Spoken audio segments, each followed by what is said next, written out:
Today we'll talk about how can you fix this problem or know how you can do that on your Toca Word app. So all you have to do is so you just click here on settings here.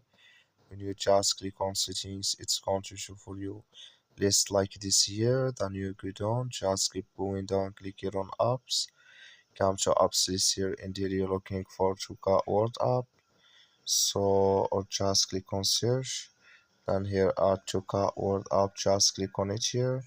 So then it's going to take you to this list. Click on first stop, click on OK. Then you go down, just click on storage.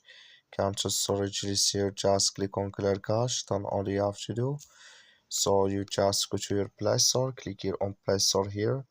Then here you search for Toca Boca app. It's going to show for you like this. You will find here update, click on it, then it's going to work with you. That's all you have to do. Thank you for watching. Don't forget to support us by liking, subscribe.